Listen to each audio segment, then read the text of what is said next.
संसद के मानसून सत्र के आखिरी सप्ताह में सत्ता पक्ष और विपक्ष के बीच गतिरोध खत्म होने का नाम तो ले ही नहीं रहा। वहीं आपको बता दें कि छात्रों से जुड़े मुद्दे लेकर लगातार काफी ज्यादा चर्चा का केंद्र का विषय बना हुआ है। आपको बता दें कि जंतर मंतर पर प्रदर्शन के दौरान कथित पुलिस कार्रवाई और राम मंदिर से जुड़े चंदे चोरी के मुद्दे पर लेकर विपक्ष लगातार सरकार से जवाब मांग रहा है। और केंद्रीय मंत्री, आपको बता दें कि केंद्रीय गृह मंत्री अमित शाह के सदन में जवाब मांगने की बात कह रहा है। तो आपको बता दें कि इसी राजनीतिक टकराव के बीच अब एक खबर और निकलकर सामने आ रही है कि मुख्यमंत्री योगी आदित्यनाथ ने लोकसभा में नेता प्रतिपक्ष राहुल गांधी पर निशाना साधा है। सीएम योगी ने कहा कि लोकतंत्र में सवाल पूछने का अधिकार है तो जवाब सुनने की जिम्मेदारी भी होती है। उन्होंने राहुल गांधी से चर्चा से नहीं भागने की अपील की। मुख्यमंत्री योगी आदित्यनाथ ने सोशल मीडिया पर लिखते हुए ये बोला है कि विपक्ष का रवैया काफी ज्यादा सवाल उठाता है। उन्होंने ये भी बोला है कि लोकतंत्र में प्रश्न पूछने वालों को स्वतंत्रता है, लेकिन उत्तर सुनने का दायित्व भी निर्धारित होना चाहिए। योगी आदित्यनाथ ने कहा कि केंद्रीय गृह मंत्री अमित शाह जवाब देने के लिए तैयार है, सदन में चर्चा करने के लिए तैयार है, लेकिन शर्त यह है कि राहुल गांधी उसे सुने और सदन की गरिमा बनाए रखे। सीएम योगी ने अपने पोस्ट में कहा कि लोकतंत्र में बहस से भागना अच्छी बात नहीं है। उन्होंने बोला कि लगातार सरकार की तरफ से चर्चा की बात कही जा रही है और सरकार चर्चा से भाग नहीं रही, लेकिन उन्होंने राहुल गांधी पर भी सीधा निशाना साधते हुए कहा कि राहुल गांधी चर्चा से भाग रहे हैं और उन्होंने डायरेक्ट ये बोल दिया कि राहुल भागना नहीं। योगी सरकार का यह बयान ऐसे समय में निकलकर सामने आया है जब संसद में सत्ता पक्ष और विपक्ष के बीच लगातार नारेबाजी और हंगामा देखने को मिल रहा है। दरअसल सोमवार को संसदीय कार्य मंत्री किरण रिजिजू ने कहा कि गृह मंत्री अमित शाह सदन में छात्रों से जुड़े मुद्दों पर बयान देंगे। सरकार की ओर से विपक्ष से अपील की गई कि वे चर्चा में शामिल हो और गृह मंत्री का जवाब सुने।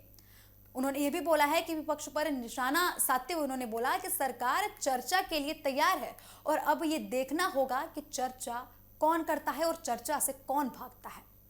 बीजेपी का यह कहना है कि यदि विपक्ष छात्रों के मुद्दों पर सरकार से जवाब चाहता है तो उसे गृह मंत्री का पक्ष भी सुनना चाहिए। सत्ता पक्ष इसी बात को लेकर कांग्रेस और विपक्षी दलों पर लगातार हमलावर हो रहा है। दूसरी ओर बात करें तो विपक्ष का कहना है कि केवल बयान देने से समस्या का समाधान नहीं होता। नेता प्रतिपक्ष राहुल गांधी ने सोमवार देर शाम को सरकार के सामने 3 प्रमुख मांगे भी रख दी।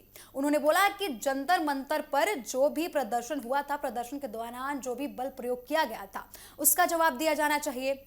उन्होंने पूछा कि पुलिस कार्रवाई किसके आदेश पर हुई, इसका भी जवाब चाहिए। और यह भी बोला गया कि विपक्ष इस मामले में सरकार से जवाबदेही की मांग लगातार करता रहेगा। इसके अलावा राहुल गांधी ने प्रधानमंत्री नरेंद्र मोदी से माफी मांगने की भी बात कह दी। विपक्ष का आरोप है कि प्रदर्शनकारियों के साथ हुई कार्रवाई को लेकर सरकार को स्पष्ट जवाब देना चाहिए। तीसरी मांग यह रखी गई है कि राम मंदिर से जुड़े चंदे चोरी पर भी लगातार सदन में चर्चा हो। विपक्ष इस विषय पर आपको बता दें कि सदन में चर्चा चाहता है। छात्रों से जुड़े प्रदर्शनों को लेकर सदन के बाहर और भीतर दोनों तरफ सरकार और विपक्ष आमने सामने दिखाई दे रहे हैं।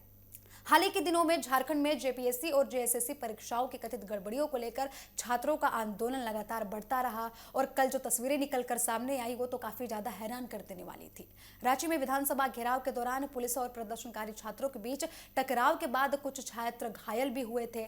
इसके बाद ये मुद्दा और भी ज्यादा राजनीतिक हो गया। बीजेपी ने छात्रों के समर्थन में झारखंड बंद का ऐलान कर दिया, जबकि राज्य सरकार ने छात्रों से बातचीत कर समाधान निकालने की बात कही। लेकिन सवाल ये उठ रहा है कि जब सरकार छात्रों से बातचीत करना चाह रही है तो फिर जब छात्र आंदोलन कर रहे, अपनी मांगे रख रहे, तो उन पर लाठीचार्ज क्यों किया जा रहा है। वहीं आपको बता दें कि एनडीए के सांसदों ने यह आरोप लगाया है कि विपक्ष छात्रों के मुद्दों पर चर्चा से बच रहा है। एनडीए के सांसद ये कह रहे हैं कि विपक्ष छात्रों के मुद्दों पर चर्चा से बच रहा है, इसलिए लगातार हंगामा खड़े कर रहा है और हंगामा छात्रों के मुद्दों को ही लेकर खड़े कर रहा है ताकि ऐसा ना लगे कि हम छात्रों के हितों में बात नहीं कर रहे। आपको बता दें कि सीएम योगी आदित्यनाथ के बयान के बाद यह मुद्दा और भी ज्यादा राजनीतिक हो गया है। उन्होंने सीधे राहुल गांधी को निशाना पर लेते हुए कहा कि लोकतंत्र में बहस से प्रतिष्ठा बढ़ती है, भागने से नहीं। बीजेपी के इस बयान के बाद आपको बता दें कि विपक्ष पर लगातार दबाव बनता हुआ दिखाई दे रहा है। सरकार वो ये बोल रही है कि आपको जवाब चाहिए था, हम सदन में जवाब देने के लिए तैयार हैं, लेकिन आप सुनने के लिए भी तैयार हो जाएं। वही आपको बता दें कि विपक्ष का इस पर कहना है कि सरकार को छात्रों और प्रदर्शनकारियों से जुड़े सवालों पर स्पष्ट जवाब चाहिए, लेकिन सरकार का ये और आरोप है कि विपक्ष जवाब सुनना ही नहीं चाह रही। तो फिलहाल संसद के मानसून सत्र के आखिरी दिनों में सत्ता पक्ष और विपक्ष के बीच टकराव लगातार जारी है। आपको बता दें कि सदन की कार्यवाही 11 बजे शुरू हुई थी, जो 4 मिनट तक भी नहीं चल पाई। कार्यवाही को तुरंत स्थगित करना पड़ा। 2 बजे तक कार्यवाही को स्थगित कर दिया गया है और आज अनुमान लगाया जा रहा है कि कई अहम मुद्दों पर चर्चा हो सकती है। और आज जब गृह मंत्री अमित शाह जब सदन में बोलेंगे तो विपक्ष का क्या रिएक्शन निकलकर सामने आता है, इस पर सभी की नजरें टिकी हुई हैं।